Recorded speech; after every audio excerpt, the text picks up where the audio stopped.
पुसद नगर परिषदमध्ये सन 2023-24 ते 2026-27 या कालावधीसाठी फेरमूल्यांकन कर आकारणी प्रक्रिया सुरू आहे। यामध्ये अवाढव्य कर आकारणी सुरू असल्याच्या नागरिकांच्या तक्रारी आहेत। त्यामुळेच एकूण 22,000 मालमत्तांपैकी तब्बल 17,000 मालमत्ता संदर्भात नागरिकांनी आक्षेप नोंदवले आहेत। याबाबत खासदार भावनाताई गवळी यांच्या नेतृत्वात शिवसेनेचे जिल्हाप्रमुख उमाकांत पापिनवार यांनी आपल्या सहकाऱ्यांसोबत जनआंदोलन उभे केले होते। दरम्यान या आंदोलनाची दखल घेत सदर आदेश मुख्यमंत्र्यांनी दिले। मालमत्ता करात प्रचंड वाढ झाल्यामुळे नागरिकांमध्ये संताप निर्माण झाला आहे। विशेष म्हणजे या प्रक्रियेतील मालमत्ताधारकांच्या अपीलीवर नगरपालिका अधिनियम 1964 चे कलम 169(2) नुसार निर्णय घेणारी समिती आजच्या स्थितीला अस्तित्वात नाही। पुसद येथे सध्या प्रशासक कारभार सांभाळत असून जुन्या कराच्या 5 ते 10 पट कर आकारला जात आहे।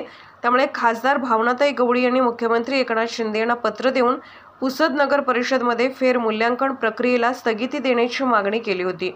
दुसरीकडे जिल्हा प्रमुख ॲडव्होकेट उमाकांत पापिनवार यांच्या नेतृत्वात संबंधित विभागाच्या नगर परिषद पुसद कार्यालय येथे पुसद नगर परिषद कार्यालयात मालमत्ताधारकांनी शिवसेनेच्या मदतीने आक्षेप नोंदणी अर्ज नोंदवण्यास सुरुवात केली।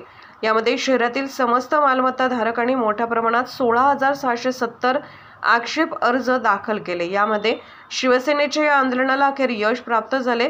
सन 2018-19 ची कर मागणी 5,07,62,724 होती व सन 2023-24 ची प्रस्तावित कर मागणी 11,99,59,038 अशी होती। त्यानंतर शिवसेना पुसदच्या वतीने सुरू असलेल्या पहिल्या टप्प्यातील आंदोलनात प्राधिकृत मुख्य निर्धारण अधिकारी सहाय्यक नगररचना विभागाच्या वतीने करण्यात आलेली करवाढ ही कमी करून 9,76,85,758 इतकी झाली आहे व नागरिकांना मालमत्तेत 2,25,00,000 करवाढ कमी झाल्यामुळे नागरिकांनी समाधान व्यक्त केले असले तरी ही जुलमी करवाढ पुसदकरांना मान्य नाही।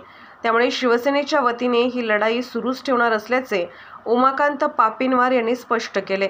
दुसरीकडे शासन स्तरावर सुद्धा खासदार भावनाताई गवळी यांच्या माध्यमातून प्रयत्न केले जात असल्यामुळे तसेच मुख्यमंत्री एकनाथ शिंदे यांनी आदेश दिल्याने जुलमी करवाढीवर स्थगितीचे आदेश प्राप्त झाले आहेत। या आंदोलनात शिवसेनेचे राजन मुखरे, दीपक काळे, संजय बयास, दीपक उखळकर, अनिल चव्हाण, सोपीनाथ माने, संतोष आंबोरे, संदीप लाभसेटवार, लक्ष्मण आगासे, अरुण विशाल पेन्शनवार, शिवाजी मस्के, संतोष राठोड, संजय जोगदंड, लखन राठोड, युवासेना उपजिल्हाधिकारी मिथिलेश काळे, तालुका अधिकारी अजित पवार, मिलिंद बांडे, अनिल बेले, अरुण जाधव, बबनराव पाईकराव, अमोल सोनटक्के, गजू मडके, विष्णू तगडपल्यावर, विश्वास मोजमुले, माधव वानखेडे, अनिल तोंडारे, प्रकाश सहतोडे, गणेश खटकाले, श्याम ठाकूर, अमोल पेंढारे, तेजस कानेट, अनिल काटकर, विजय ससाने, अजय संघई, भारत मोदीराज, सचिन महामुने सर्व पदाधिकारी परिश्रम घेत आहेत।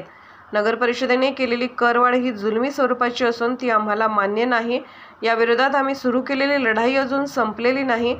जोपर्यंत या करवाढीवर योग्य निर्णय होत नाही तोपर्यंत आम्ही पाठपुरावा सुरूच ठेवणार आहोत असा विश्वास ॲडव्होकेट रमाकांत पापिनवार, शिवसेना जिल्हाप्रमुख यवतमाळ यांनी व्यक्त केला। प्रतिनिधी प्रसाद रणखाम, पुसद, यवतमाळ।